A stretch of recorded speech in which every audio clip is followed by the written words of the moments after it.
Welcome back, traveler. If this is your first time here, don't worry. You've arrived exactly when you were supposed to. Tonight, we're going to time slip gently into the cradle of Western civilization, ancient Greece. But I have to warn you, it won't be quite the Greece your textbooks told you about. So find a soft place to rest your head. Let the glow of the screen fade behind your eyelids. And as your breath slows, let the story take over. This is why you wouldn't last a day in ancient Greece. The statues never smelled. The temples in every postcard look so bright, clean, and impossibly still, suspended in some perfect golden hour untouched by time. But real ancient Greece didn't smell of marble or olive groves. It smelled of sweat, of urine, of wine gone sour, of animal fat cooking over coals and dung baked into the earth by sun that never took a day off.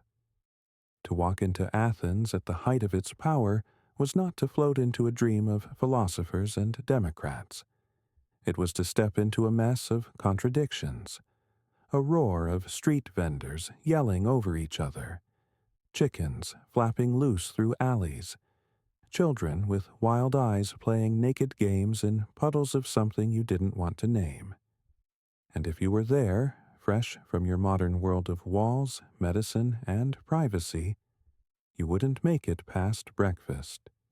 Because, first of all, you'd have no idea where the water was safe to drink. Most Athenians drank diluted wine from clay cups because pure water was often as risky as war. Baths? Well, unless you were rich enough to pay for attendance and perfumed oils, bathing was a public and irregular thing. Maybe once a week, maybe not. And don't ask for soap. Olive oil, scraped off with a strigil, was as close as you'd get. The agora, the central marketplace, was the beating, chaotic heart of the city. It was beautiful, yes, in that loud, unruly, sunburned way that only ancient cities can be. You could buy figs, rent a prostitute, debate politics, and get pickpocketed all within 20 minutes. And while the statues gleamed in temples nearby, many citizens walked barefoot, covered in dust, skin darkened by labor and exposure. The calluses on their feet weren't from leisurely walks through ruins, they were survival. The teeth in their mouths, if they had them, bore the marks of coarse bread, wine vinegar, and absence of dentistry. But let's say you were lucky. Let's say you had money, that you were born to an Athenian citizen and lived in a nice house. You might expect comfort, but the comforts of ancient Greece would feel brutal to us. You might sleep on a thin cot stuffed with straw or rags. Mosquitoes hummed without mercy. There was no glass in the windows, only shutters, opened or closed with the weather. And the walls were thin, so very thin. If your father beat your mother, and he could, without consequence, you'd hear it. If your neighbor had a slave girl brought in at night, you'd hear that too. Privacy was a modern invention. And still, amid all of this, people composed poetry. They philosophized. They painted. They sculpted. They invented theater and math. But never mistake those achievements as signs of ease. They were born out of noise, pressure, and the burning desire to find meaning in a life that was often very short.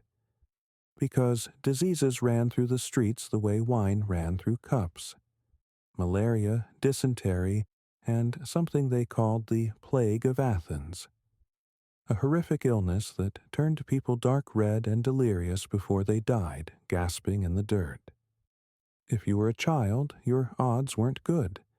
Many didn't live past age 5. If you were a mother, childbirth was a game of dice.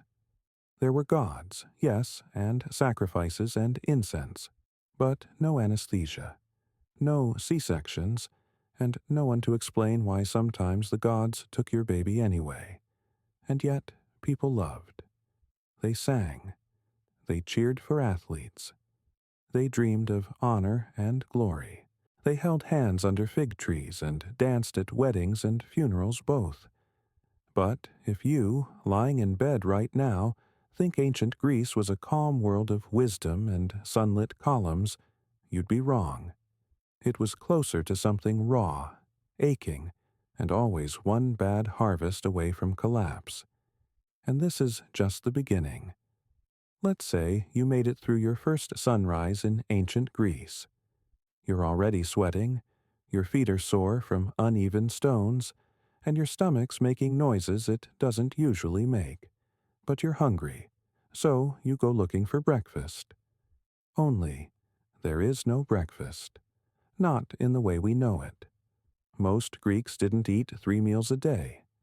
They ate when there was food, and when there wasn't, they waited. If you were lucky, a small piece of barley bread might appear. Cold, dense, tough as wood. Maybe a fig. Maybe a bit of goat cheese if your household was doing well. There were no coffee beans, no orange juice, no sugar. Honey existed, yes, but it was rare, precious. Reserved for gods and ceremonies, not for pouring on pancakes. And if you were poor, you drank watered-down wine and hoped it kept your stomach quiet long enough to find work. Lunch might be lentils, onions, or, if fortune smiled, dried fish that stank even before it was cooked. Dinner was more of the same. A stew made from whatever was left. Leeks, chickpeas, maybe a bone or two to suck. Meat was a luxury, unless there'd just been a sacrifice, in which case you might get a strip of charred fat while the rest went to the gods and the wealthy. And the water? You still couldn't trust it. Wells were unreliable. Public fountains were shared by too many hands, mouths, feet. Sometimes a dead rat would fall in, and nobody would notice until it was too late. So wine it was, cut with water. Hopefully the cleaner half. Now let's talk filth. Because Greece, for all its statues and scrolls, was filthy. The streets were not paved. They were dirt and dung and refuse. People tossed waste into alleyways. Dogs roamed free, some rabid. Chickens slept where they wanted. Pigs wandered in and out of homes. Cats didn't purr in laps. They hunted rats bigger than themselves. There was no garbage service. No sewer system, not in the way we think of it. Chamber pots were emptied into trenches or tossed into corners. Public latrines were few. Many just squatted where they could and hoped nobody saw or cared. If you were a woman, things got worse. You didn't walk outside freely, not without a male escort. Not unless you were old, widowed, or a slave. So, bodily needs. You managed indoors, behind clay walls, in silence. Personal hygiene was a battlefield. No toothbrushes, no floss. Teeth rotted young. Hair was combed with bone picks, sometimes soaked in vinegar to kill lice. Skin was scraped with dull blades. Perfume helped, if you could afford it. Otherwise, you smelled like everyone else, like work, fear, and the sun. But perhaps the filth you couldn't wash off was social, because every interaction was a code. Every glance, gesture, silence, a test. If you were a citizen, male, freeborn, of Athenian parentage, you had rights. You could vote, speak in assemblies, own land. If not, you were furniture in someone else's story. Slaves cooked the food, dug the latrines, raised the children they didn't birth. Some were captured in war. Others were born into bondage. None had autonomy. They were property, and often treated worse than livestock. And the discipline? It was everywhere. Fathers could beat children at will. Husbands controlled wives with the law on their side. Teachers, if you were sent to one, believed in sticks, not lectures. You learned by repetition, fear, and bruises. At age 7, boys were removed from the household and trained, not just in letters and numbers, but in toughness, to sleep on the ground, to fight, to go hungry, to endure pain without sound. In Sparta, this was even harsher. Spartan boys weren't raised by parents, but by the state. They were whipped for mistakes, starved for discipline, and taught to steal as a skill, not to survive, but to obey. Those caught were punished not for stealing, but for being seen. Honor didn't mean kindness. It meant silence, sharpness, and death if needed. Girls in Sparta were trained too, to be strong, to bear warriors. Elsewhere in Greece, they were trained to be silent, unseen, untouched. And gods help you if you cross the line. Punishments were brutal. Public floggings. Fines so steep they ruined families. Ostracism, being cast out of the city, your name erased from memory, your life abandoned like a broken pot. Sometimes it was worse. Theft could mean mutilation. Adultery could mean exile. Impiety, offending the gods, could mean death.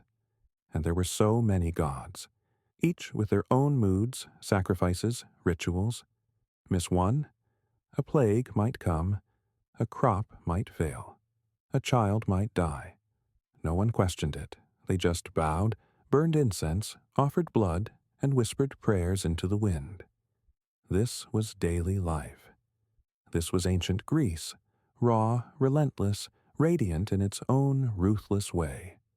A place where beauty and brutality slept in the same bed, where the marble shone white but the hands that carved it bled red. In ancient Greece, childhood ended early, not in years, but in softness. Because what the world now calls childhood, laughter without consequence, days with no sharp edges, was not something Greece could afford.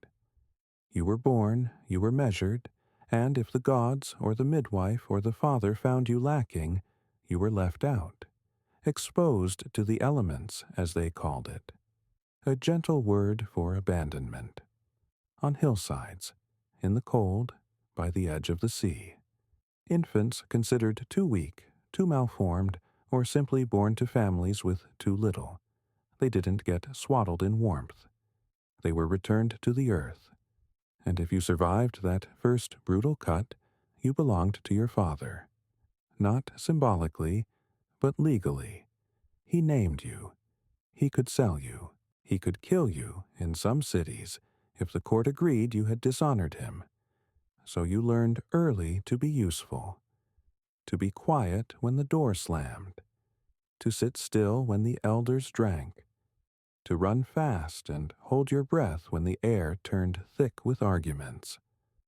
Boys were trained to be men, but in Greece, man didn't mean protector. It meant citizen, soldier, speaker, survivor. And the training? It wasn't a summer camp. You woke before the sun. You washed in cold water, if at all. You ate in silence. You stood in straight lines.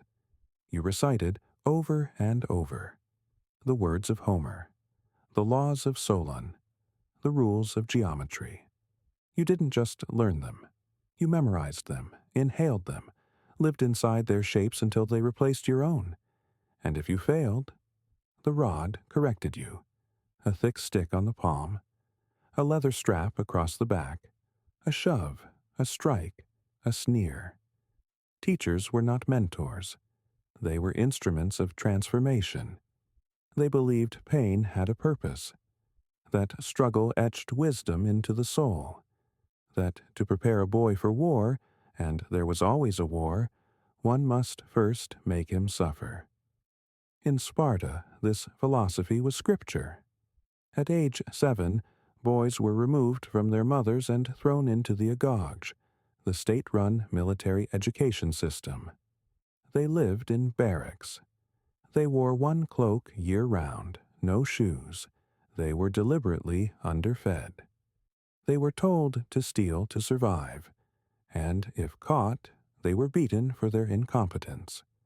One story tells of a boy who stole a fox cub to eat.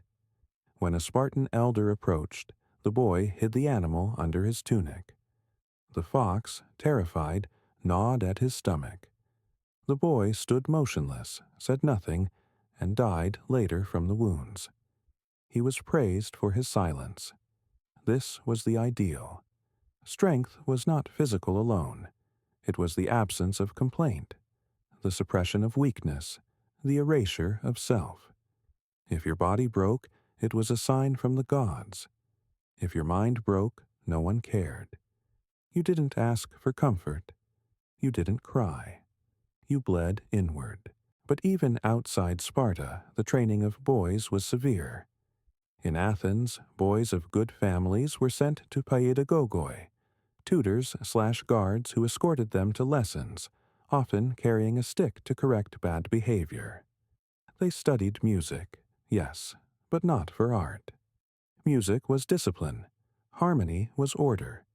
They wrestled naked in the palaestra, not for sport, but for control. Muscle, balance, reflex, these were the true alphabet of manhood. And in between there were stories, tales of heroes and gods. Achilles weeping for Patroclus, then slaughtering Trojans until the river ran thick with bodies. Odysseus stringing his bow and murdering the men who wanted his wife. Heracles strangling serpents in his crib. These were your bedtime stories. This was what you were to become. Not good, not gentle, but great. Girls, of course, were trained differently, or not at all. In most cities, they were kept indoors, shielded from the world. They were taught silence, sewing, and submission. The best among them spoke rarely and bled discreetly. Their first pain came with their first blood, and the fear that followed. No support, no medicine, no privacy.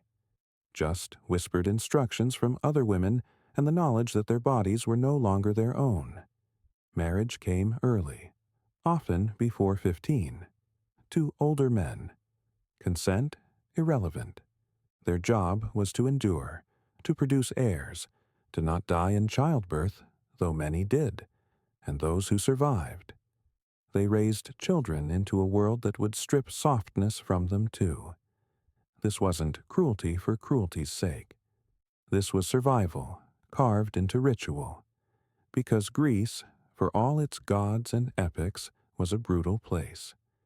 Every man had to be a soldier, every woman a vessel, every child a vessel in training. And the pain wasn't just physical. There was the pain of being small in a world ruled by fathers and gods. The pain of watching a sibling die because a fever came and no healer could fix it. The pain of knowing your family might be sold, your city burned, your name erased by war. This was education. This was how the ancients taught resilience, not with kindness, but with fire, not with praise, but with expectation, not with understanding, but with silence. You didn't talk back, you didn't ask why, you simply endured. And when you broke, no one watched, no one stopped. The world turned. The scrolls were read. The lessons resumed. In the ancient Greek world, if you were born female, your life was decided before you cried, not in broad strokes. In details, in stone. You would not be seen, not as a voice, not as a name, not as a person in the streets. You would not speak in assembly, nor sit in court, nor stand on a stage. You would not vote. You would not fight. You would not choose. Your world was indoors. Your value was in blood and silence, and it started young. As a girl, your play was quiet, if it was allowed at all. No rough games, no wrestling.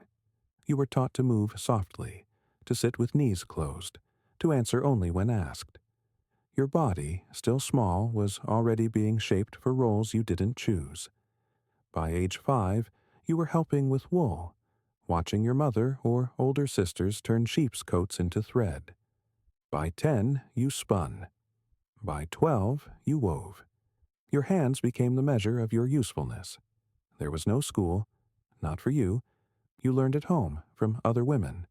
How to manage a house, how to mix flour, how to grind grain, how to keep a fire burning. how to fold, to bend, to avoid being seen, and every lesson was tied to one end point: marriage, because your worth was not in your dreams. It was in your womb. The timing varied, but for most, marriage came just after your first blood. 12, 13, maybe 14, your body not yet grown but now required. You did not choose your husband. He was chosen for you, often much older, often someone you had never met. The marriage was arranged by your father as a transaction. Dowry exchanged hands. Vows were spoken, and you moved from one house to another. But it was not freedom. Your new house was a new cage. There were rooms for women. Gynoeceum, they called it. Not always separate by walls, but always separate by meaning. You did not dine with guests. You did not laugh with men. You stayed behind doors. If you needed to leave the house, it was with a male escort, a slave, a son, an old servant, someone to explain your presence, to account for your movement. And still the streets looked at you. Men stared. Not always with violence. Sometimes with mockery. Sometimes with desire. But always with power. And if something happened, if a hand touched where it shouldn't, if a stranger followed too close, if a man spoke filth into your ear, it was your fault, for being outside, for being visible. So most women learn to stay hidden, to speak low, to wrap themselves in cloth, not because they believed they were impure, but because they knew the city would say so. Even in poetry, women were shadows. Muse. Maiden, not wife, widow. Their beauty was spoken of. Their words were not. Only the courtesans, the hetairai, had voices. They were educated sometimes. They played music. They debated. They could be present where other women could not, but they paid the price. Their children had no names. Their lives had no protection. Their respectability was lost forever. No marriage, no home, no legacy. It was a bargain. Speak and lose everything else. For most, the silence felt safer. But even inside the house, life was not gentle. Childbirth was a terror. A woman might die on the floor of her own home, bleeding into blankets, as other women wiped her face and whispered to the gods. There was no anesthesia, no surgery. If the baby was stuck, you prayed. If it was dead, you wept after. If it lived, you bled anyway. And after the blood came the work. Nursing, washing, soothing, feeding, watching, lifting, scrubbing, repeating. A woman's day never ended. You were expected to rise before the house and sleep after it. You rationed oil, cleaned vomit, mended wounds, soothed rage, and never once said, "I am tired." There was no word for postpartum depression, no word for trauma. No one asked how you felt. If you were seen crying, someone told you to pray harder. And yet they endured, not because they were saints, but because they had no choice. They loved, too, quietly, fiercely. They found ways to smile. They created rhythms of survival, lullabies, prayers, recipes passed down. Sometimes they saw each other, in brief moments, fetching water, visiting shrines, preparing for festivals. They exchanged glances, secrets, solidarity, and in those moments they breathed. For an hour, a day, a flicker of time. They remembered they were alive. But it never lasted. A woman in ancient Greece was not her own. She was always someone's daughter, someone's wife, someone's mother, someone's silence. Her name was rarely carved in stone. And if it was under her husband's. You know the stories, the gleaming temples, the white-robed thinkers pausing mid-thought to watch the sun break over the Acropolis, the calm blue sea where heroes sailed, the shining statues, gods, goddesses, immortal and bare-skinned, frozen in perfect motion. You've seen them in books, in films. You were told, maybe, that this was the foundation of Western civilization. Philosophy.democracy, theater.logic. But that was not Greece. That was the mask. The reality, it was closer to bone. Let's start with the marble. It was painted a loud, garish, almost cartoonish. Red lips, blue hair, gold pupils. Temples weren't white. They were screaming with color. Statues wore paint like skin, not for elegance but for intimidation. We scraped it off centuries later and called it beauty. The Greeks never would have recognized what we preserved. And the heroes, the gods, they weren't moral. They weren't kind. They weren't meant to be. Zeus, king of Olympus, was a serial rapist. That's not modern interpretation. That's what the myths say. He transformed into animals to pursue women. A swan, a bull, a shower of gold. Athena, goddess of wisdom, turned a girl into a spider for being too good at weaving. Hera punished women her husband assaulted. Apollo flayed a man alive for daring to compete in music. These weren't role models. They were warnings. You didn't pray for justice. You prayed to be ignored. The gods were unpredictable, jealous, powerful, like earthquakes, like kings. The myths weren't bedtime stories. They were tools. They explained why crops failed, why lightning struck, why children died in their sleep. They gave shape to chaos. They helped people survive the unbearable.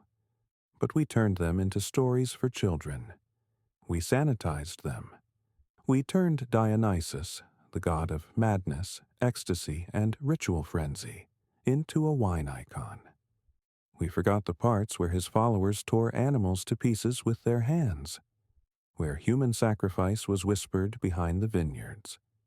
We made Medusa a villain, not a victim. She was raped in Athena's temple. For that, she was cursed. Her hair turned to snakes. Her gaze became fatal. Then she was hunted, decapitated, her head used as a weapon. And still we carved her on shields and called her monstrous.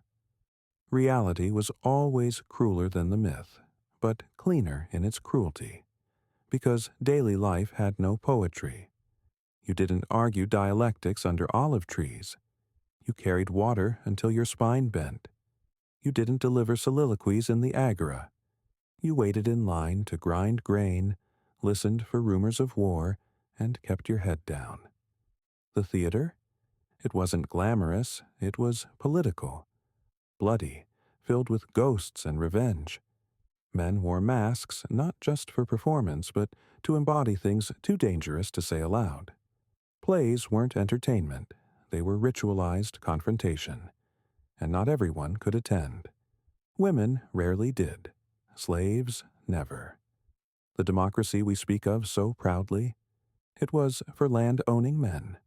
Roughly 10% of the population. The rest were tools. Labor, property, background. We romanticize the philosophers. Socrates, Plato, Aristotle. But Socrates never wrote a word. He was executed for corrupting the youth. Plato believed in a rigid caste system. Aristotle considered women inferior by nature, slaves natural. These weren't beacons of tolerance. They were men of their time. Their brilliance doesn't erase their blindness, and still we quote them, as if wisdom lived only in the mouths of men, as if it belonged on pedestals, not in whispers. The gap between Greece the idea and Greece the body is enormous. The idea is polished, eternal, enlightened. The body is cracked, impermanent, human. We remember the epics, but forget the fevered nights, the screams in childbirth, the open wounds, the teeth lost in silence. We remember the columns, but not the sewage that ran between them, the vermin, the filth. The prayers made not in temples but in desperation. Greece was not a museum. It was alive, And life is never clean. It's sweat and survival. It's hunger and grief. It's shouting at the sky and waiting for silence. So, the next time someone speaks of ancient Greece as if it were a dream, remember this: even dreams rot if you look too close. At night, ancient Greece changed. The sun, so brutal by day, was replaced by silence, thick, layered, uncertain. There were no street lamps, no glass windows, only flickering oil light, soft as breath, behind closed shutters. And beyond those shutters, a world that didn't sleep. You heard everything: the creak of cartwheels too late to be honest, the bark of dogs that meant something was wrong, the distant echo of sandals on stone, not hurried, slow, deliberate, looking. You didn't go out after dark unless you had to. Even then, not alone, not unarmed, because danger didn't sleep either. Robbery was common, assault was common, slavery always a possibility, a debt unpaid, a favor owed, a family enemy in the right mood, and your life could change overnight. There was no police, not as you know it. There were watchmen, yes, mostly slaves themselves, owned by the city. But they served property, not people. They protected the elite, not the vulnerable. If you were attacked, it was your burden to find the attacker, to build a case, to bring witnesses, and if you failed, the wound was yours to carry, both on the skin and in your reputation. Justice was brutal and public. Whipping, mutilation, fines that stripped families bare, exile, a kind of living death. But punishment didn't always follow law. Sometimes it followed mood, sometimes it followed rumors. A man might beat his wife until her jaw broke, and no one would blink. A woman might glance too long at a stranger and be called porn, whore, behind closed hands for years. Control came through fear, and the fear was everywhere. There were the laws, yes, written in stone, recited, feared. But above them were customs, rules no one spoke, but everyone knew. And breaking those, even by accident, could end you. Step into the wrong shrine. Speak a sacred name with the wrong tone. Touch an idol with unclean hands. Spill oil where oil was meant to bless. And suddenly you were impure. Not just socially, cosmically, you could bring plague. Because the gods were always watching, not like guardians, like predators. Every sickness had a cause, a soul out of order, a curse unbroken, a punishment for forgotten offerings. You got sick because someone sinned, or because you did. And sickness was constant. They called it miasma, pollution of the spirit, of the blood, of the city. It spread through air, through glance, through memory. When plague came to Athens, they couldn't bury fast enough. Bodies lay in piles. Funeral pyres burned day and night. The sick turned red and black, bled from the mouth, tore at their own clothes, screamed names of gods who didn't answer. And in that terror, laws collapsed. Families abandoned each other. Priests fled temples. Children died alone in corners while the city stank of burning flesh. War was worse.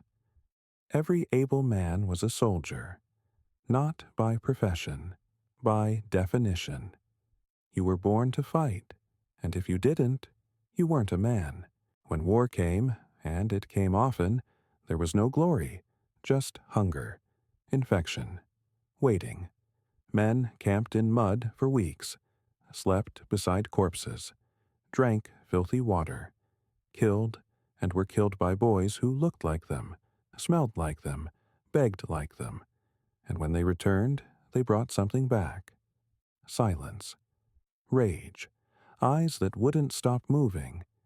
Men who once laughed now struck their children without words. No one spoke of it. Trauma didn't exist. Only weakness, and weakness was dangerous. But some fears were older, deeper. The Erinyes, the Furies, who punished those who spilled family blood. The Keras, winged spirits of violent death, who circled battlefields and fed on the dying. The Hecate, goddess of magic, crossroads, and ghosts, honored at doorways, feared in alleys. Witches were real, not because they cast spells, but because people believed they could. Herbs, chants, blood rites, infants buried under thresholds, dogs sacrificed in secret. At night, people locked their doors and whispered charms, not for show, for survival. You were always one bad omen from disaster, a bird flying the wrong direction, a pot breaking at the wrong moment, a dream that lingered too long. Everything meant something. Everything could doom you. So you walked carefully, spoke carefully, lived as if you might be judged by neighbors, by gods, by time. And if death came, you hoped to be buried properly. You hoped coins would be placed on your eyes so you could pay Karen to cross the Styx. You hoped someone would remember your name, because if they didn't, you wandered forever. So what do we make of it, this ancient Greece, this world of stone and blood, of gods and silence, of brilliance that came from bodies bent beneath burden? We look at what's left. Fragments mostly, broken vases, names half-chiseled into ruined walls, statues without arms, plays with missing lines. Bones. We hold them in glass cases. Museums call them artifacts. We call them treasures. But they are remains. Nothing more. Pieces of people whose stories we flattened into symbols. We took their wars and called them strategy, their brutality, and called it culture, their suffering, and dressed it in marble. But the truth is simpler, more human. Ancient Greece was a place where people lived. They woke up with pain in their backs. They itched from lice. They squinted into the sun. They prayed with trembling hands. They told stories not to entertain, but to explain why the world hurt so much. They had bad days. They fought with their siblings. They cheated. They stole. They failed. They laughed. They kissed. They loved, clumsily, desperately. They didn't know we would remember them. They couldn't imagine a world where their language would be dissected, their architecture copied, their ideas frozen in textbooks. To them, time was fragile. Life was short. The gods were watching, and the next harvest was never guaranteed. So they made what they could. Poetry, theater, temples, law. All of it built on lives we rarely name. Slaves, wives, children, soldiers, who carved the stones, cleaned the altars, buried the bodies. History forgets them. But maybe that's why we tell these stories. Not to glorify, but to witness. To sit with the ones whose voices were never written down. The girl who bled to death giving birth alone. The boy who recited Homer with cracked lips. The mother who whispered to Athena in the dark, hoping her son would come home. The father who sold his second child to pay for bread. The widow who poured oil into her husband's grave and waited for a sign. They mattered. Not because they changed the world, but because they lived in it.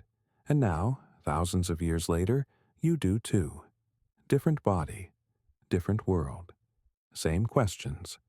Why are we here? How do we live with pain? What do we leave behind? These questions are older than the Parthenon, older than philosophy, older than language. And they are still here, curling into your mind as your breath slows. You'll forget the names, the laws, the wars. But maybe something stays. A voice, a shadow, the shape of a thought you didn't have before. That's all that's left of them, and maybe all we ever get. So close your eyes. Let the world fade. Greece is gone. but you're still here, listening.